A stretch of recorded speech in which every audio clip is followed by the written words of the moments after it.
वो रात हॉस्पिटल की। रात के 12 बज रहे थे। शहर के कोने पर एक पुराना हॉस्पिटल था। था। कहते हैं वहां सर्जरी थिएटर में अजीब साया दिखाई देता है।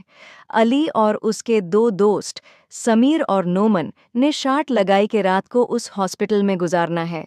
जब वो हॉस्पिटल के अंदर घुसे, हवा इतनी ठंडी थी कि सांस धुन बन रही थी। दीवारों पर पुराने पोस्टर्स और फ्लोर्स पर खून के पुराने धब्बे नजर आ रहे थे। एक हॉल में से आवाज आई, डॉक्टर स्कैल्पेल दो, जैसे कोई सर्जरी चल रही हो। लेकिन हॉस्पिटल तो 20 साल से बंद था। तीनों ने देखा कि एक ऑपरेशन थिएटर की लाइट जल गई है। दरवाजा खोला तो एक डॉक्टर जैसा आदमी खड़ा था। चेहरे पर मास्क, लेकिन आंखें खाली, बिल्कुल सियाह। उसके सामने एक पेशेंट का लाश पड़ा था और लाश हिला भी रहा था। समीर ने चिल्लाया, ये सब नाटक है, चल भाग।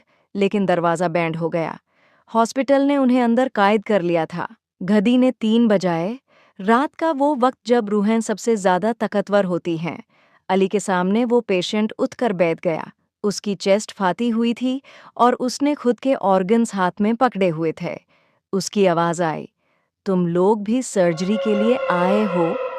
तीनों दोस्त भागने लगे, लेकिन हर गाली वापस ऑपरेशन थिएटर में ही ले आती। हॉस्पिटल एक माजे बन गया था।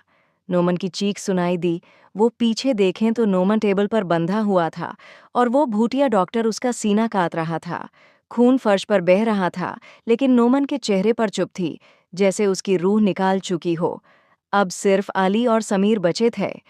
दोनों भागते हुए एग्जिट के दरवाजे तक पहुंचे, मगर लिखा था, discharge only after death certificate.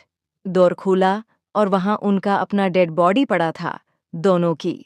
आखिरी पल में समझ आया, ये हॉस्पिटल उन लोगों को डिस्चार्ज करता ही नहीं जो एक बार रात 12 से सुबह 3 के दरमियान अंदर आ जाएं।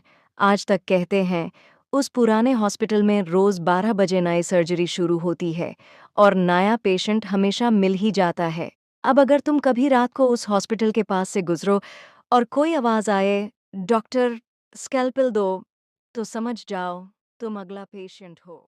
अगर आपको ऐसी और हॉरर स्टोरीज अच्छी लगती हो तो हमारे यूट्यूब चैनल भूत कहानियों को सब्सक्राइब करें ताकि हम आपके लिए बहुत सारी वीडियोस बना सकें।